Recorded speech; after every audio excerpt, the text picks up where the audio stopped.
Are you ready for some learning? Let's go to the Academy. No. I'm not talking about Academy Comics or Academy Blues. I'm talking about ROBOTECH Academy.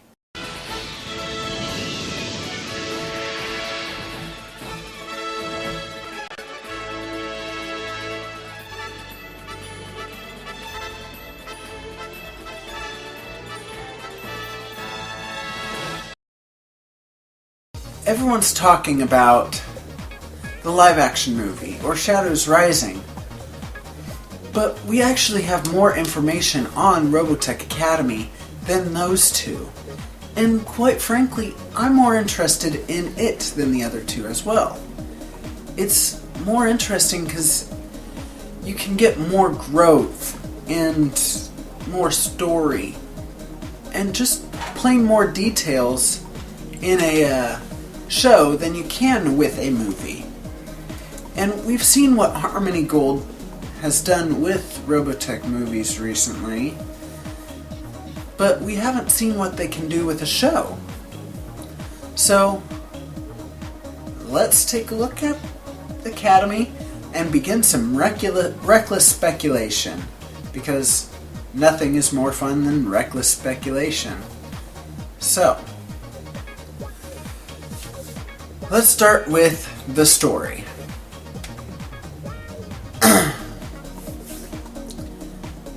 Many of the officers of the first ROBOTECH War left their children in a state-of-the-art facility called the ROBOTECH Academy, located on the Martian moon of Phobos. A fanatic alien race calling themselves the Children of Zor attack, looking for the secrets of robotechnology. A spacefold is somehow initiated, and the entire Martian moon is transported to the Phantoma system. With too little protoculture to fold again, they discover the path that was taken by the SDF-1 through clues that was left by Zor. They must now scavenge proper mecha and either find a way back home or a way to the Expeditionary Force. Now, the Sentinels was planned to be about 65... No, it wasn't about. It was planned to be 65 episodes. And this series is actually happening concurrently with the Sentinels. And I think this series could very well reach that amount. In fact, the beginning episodes I could see spanning 3 or 4 episodes. When this Kickstarter was initiated and was going through, I had a couple of questions that I wanted answered. Like, when exactly was this story going to take place? And if I had to guess, I would say that it would happen after the wedding. They have a clip of the SDF-3 folding away. So what I'm thinking is that's where it starts. It starts with the SDF-3 folding away and shows the kids. Because Harmony Gold's already had a Hunter wedding animated. So they're not going to spend money to reanimate it. And that means they'd have to introduce all these characters that, for ROBOTECH fans like us, we wouldn't need an introduction, but newer fans would need that introduction. And to just have 2 characters getting married at the beginning, casual people would just be like, what's going on? How should I feel about these characters? So I believe that it starts with the SDF-3 folding away and beginning their mission. And that's when it starts to show these kids. It starts the story. I guess is where I'm trying to go with this in a long-winded way.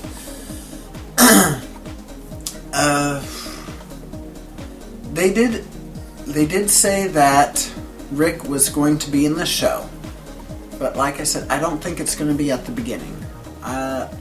They strongly hinted that the Academy would meet the Expeditionary Force. They've shown that they're going to the Phantoma system. So I think that's where Rick will come in. I don't think it's going to be at the beginning. I think it's going to be whenever they're in the Phantoma system.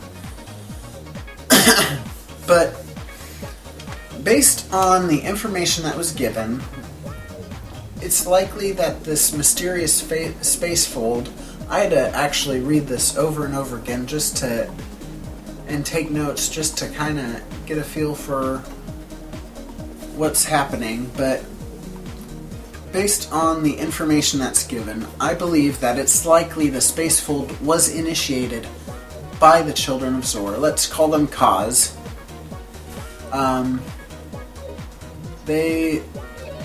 I believe when they started the attack, the instructors actually left the Academy to counterattack, maybe leaving a couple instructors there, but not a whole lot.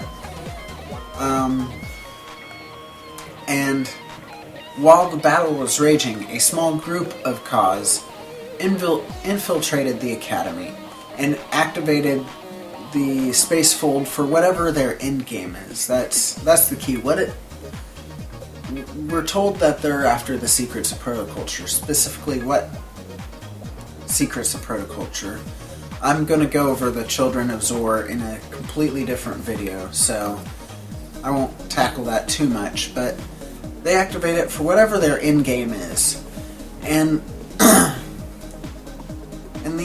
the evidence for that is that it said it was an unexpected maneuver and that it transports the cadets.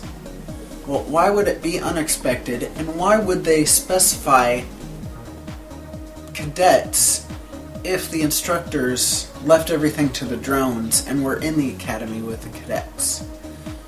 So I believe that it was unexpected for the instructors who were battling this attack at the time, and then that and that's why it specified transports the cadets.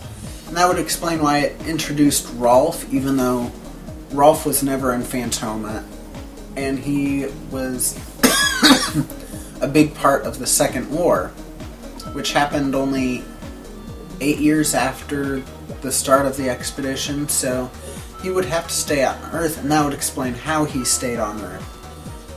So, this uncharted galaxy that they're talking about, initially I was like, oh yeah, the new galaxy, yeah. But I think it's the Phantoma system. That's what I'm thinking. I'm thinking it's that galaxy that the Phantoma system is in. Because there's a theory going out, and I'll tackle this later, that the expedition didn't know exactly where Tyrol was, where the Phantoma system was. They had a general idea, but not sure. And so, the fact that most of the expedition, if any, probably Bretai and Extra would probably have been the only ones to be in that area, according to the Jack McKinney novels. So, it would be uncharted for the human race, so they're not exactly lying there, but it would also make sense from the fact that the Kaz would like, if they're after the secrets of protoculture, and that they're these Zor fanatics, they would likely start looking for the secrets of protoculture where Zor started, where the area where Zor built up his career. So that's why I'm believing that this uncharted galaxy is actually the Phantoma system. So I love this concept, and I already said, the thing is, with show, you can get more story, you can get more character development, more details into the universe. You really can pack a lot of that into a show better than a movie, which is why I've always preferred shows. But another reason I love this concept is rather than focusing on the small group of core characters that we've already seen so much of. And don't get me wrong, I love the cast throughout these series. I love Louis personally. I think he's an amazing character. You know, I kind of like Rick, but I mean, we're focused so much on this relatively small group of characters, we forget there's thousands of stories that are happening in this universe that haven't been told. So I love the fact that they're taking this very small group of characters, and rather than continue focusing on it, they're going to expand the universe and create this whole new cast of characters. And that's another reason why I love the comics too, is that the comics do the same thing. They're not always focused on Rick, Lisa, these characters, outside of... These are all the comics outside of Tommy Yoon, obviously, but...